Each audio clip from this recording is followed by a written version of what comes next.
ওই অর্থে অনেক বেশি যানজট কিংবা অনেক বেশি অসুবিধা সেটা হয় না। এটা না হওয়ার জন্য আমি মনে করি যে ধারাবাহিকভাবে সরকারগুলির কৃতিত্ব আছে। আ অনেকগুলি সেতু হয়েছে যে সেতুগুলি আগে ছিল না।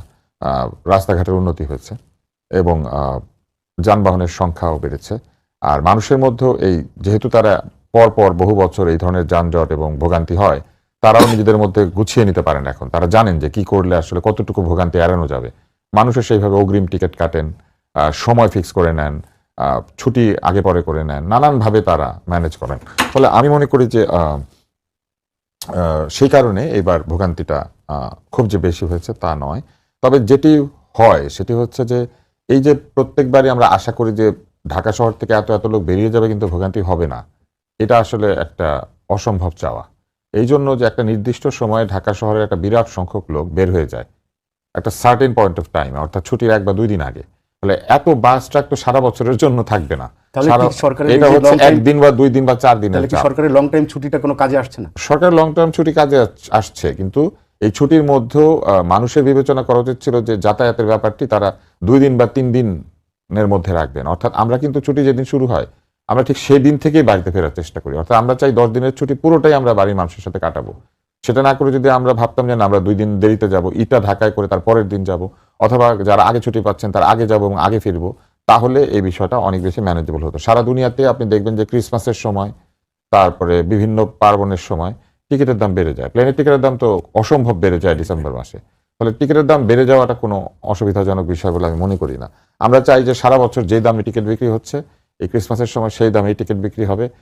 রমজানের ঈদের সময় একই দামে টিকিট বিক্রি হবে। কিন্তু অর্থনীতির সূত্র অনুযায়ী যদি চাহিদার তুলনায় সরবরাহ কম থাকে, তখন এমনিতেই জিনিসপত্রের দাম বাড়তে থাকে। ঠিক একইভাবে চাহিদার তুলনায় সরবরাহ কমে যায় এবং সেই কারণে দাম বাড়ে। আমি দাম বাড়ার পক্ষপাতী না। কিন্তু আমরা তাহলে কিভাবে এটাকে অফসেট করব? এইবারের ভোগান্তির আরো কিছু কারণ ছিল। তার মধ্যে একটা হচ্ছে তেল রেশনিং হচ্ছে।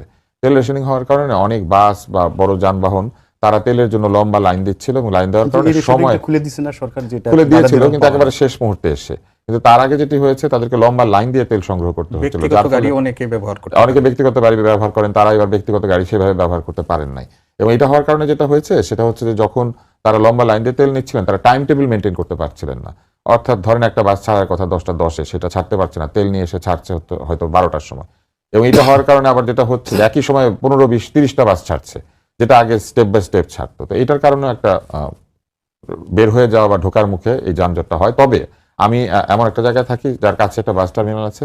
আমি কিন্তু অন্যান্য বছরের চেয়ে এইবার সেই বাস টার্মিনালে কম জট দেখেছি। মানে যানজটের পরিমাণ অনেক কম ছিল এবং মানুষজন বেশ সহজেই বাড়ি যাচ্ছে, এটা আমি দেখেছি।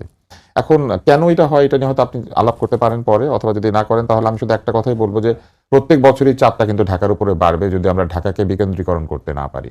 সমস্ত অফিস, আদালত, কল কারখানা, আপনি রাস্তার উপরে হকারদের দোকান থেকে শুরু করে চটপটির দোকান, মানে এমন কিছু নাই যেটা ঢাকা শহর ছাড়া বাইরে এই জিনিসটা হয়। আপনি ঢাকা থেকে বের হয়ে সাভারে গেলেও আপনি দেখবেন যে ব্যবসা বাণিজ্যের পরিমাণ অনেক কমে গিয়েছে। এই ঢাকার উপরে এত চাপ, ফলে সারা বাংলাদেশের লোক ঢাকায় চাকরি, ব্যবসা, পড়াশোনা, কোচিং, চিকিৎসা সবকিছুর জন্য ঢাকায় আসতে হয়। এবং এই যে সকল কিছুর জন্য ঢাকায় আসবার ফলে ঢাকা থেকে মানুষ বের হওয়ার সময় অবশ্যই ভোগান্তি হবে। এটা মানে ঢাকামুখী স্রোতকে আটকাতে হবে। ঢাকামুখী যে বসবাসের স্রোত, এটা আটকাতে হবে। এত লোক ঢাকায় কেন থাকবে এটা আমাদেরকে চিন্তা করতে হবে। ঢাকার জনসংখ্যা কিন্তু আরো ১ কোটি বেড়েছে বলে আমরা অন্তর্বর্তী সরকারের সময় একটা রিপোর্টে জেনেছিলাম। যে আমরা জানতাম ২ কোটির কিছু বেশি, কিন্তু অন্তর্বর্তী সরকারের সময় আমরা জানলাম যেটাকে ৩ কোটি ছাড়িয়ে গেছে। এখন এই যে এত বিশাল জনগোষ্ঠী, এদের অর্ধেকও যদি বের হয়, এরা যদি ৩ দিনে বের হন ধরেন বা ৪ দিনে বের হন, তাহলে আপনি চিন্তা করেন ৪ দিনে ১.৫ কোটি লোক বের হয়ে যাচ্ছে। প্রতিদিন প্রায় ৪০ লক্ষের কাছাকাছি লোক বের হচ্ছে। এটা অস্বাভাবিক। আপনি আমাদের ওই ব্যাপারটা চিন্তা করেন, হজের বিষয়টা। সারা পৃথিবী থেকে ২০ লক্ষ থেকে ২৫ লক্ষ লোক হজে যায়। এটার জন্য ১ মাস যাতায়াত করতে হয়। প্লেনে যায় সেটা ঠিক আছে, কিন্তু ১ মাস যাতায়াত করতে হয়। সেইখানে আমাদের এখান থেকে ১.৫ কোটি লোক বের হয়ে যায় ৩ দিনের মধ্যে। এটা কিন্তু একটা বিশাল যাতায়াত, তাই না? এবং এইটা আমাদেরকে চিন্তা করতে হবে যে আমরা কিভাবে এটা করতে পারি। গণপরিবহনের সংখ্যা বাড়াতে হবে, আমাদের রেলগাড়ির সংখ্যা বাড়াতে হবে। এত লোক ক্যারি করার জন্য রেলগাড়ি এবং নৌপথ ছাড়া বাস, ট্রাক বা অন্য গাড়ি এটা কিন্তু কোনোদিনই সংকুলান করা যাবে না। এত বাস হলে আপনি রাখবেন কোথায়? কিন্তু রেলগাড়িকে যেটা সুবিধা হয়, একটা রেলগাড়িতে কয়েক হাজার লোক একসাথে যেতে পারে। রেলগাড়ির পেছনে রেলগাড়ি ছাড়া যায় এবং রেলগাড়িগুলি সমস্ত স্টেশন ধরতে যায়। ফলে একটা পথের সমস্ত জায়গাতেই মানুষ নামতে পারে, উঠতে পারে। ফলে রেলগাড়ি একটা সমাধান।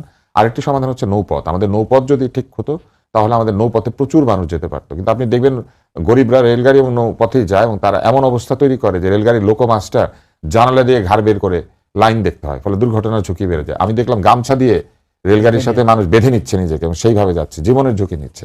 আর জাহাজে তো আপনি জানেন যে এটা রিডার ডাইজেস্টের একটা খুবই জনপ্রিয় একটা ছবি ছিল, রিডার ডাইজেস্টে, যে বাংলাদেশের মানুষ বাড়িতে ফিরছে ঈদের সময় এবং সেটা একটা জাহাজ, যে জাহাজটাকে দেখা যাচ্ছে না, মনে হচ্ছে মানুষ পানিতে ভেসে যাচ্ছে। আচ্ছা আচ্ছা, সিদ্দিক স্যার, আমি আপনাকে কাছে বলছি, আপনি ভাড়ার কথা বলছিলেন, কিন্তু বাস মালিক সমিতির যে বক্তব্য, তারা বলছে যে টার্মিনাল থেকে ছেড়ে যাওয়ার পরে যদি বাড়তি ভাড়া নেয় সেটা তারা আটকাতে পারবে না এবং সেটা তাদের পক্ষে কঠিন।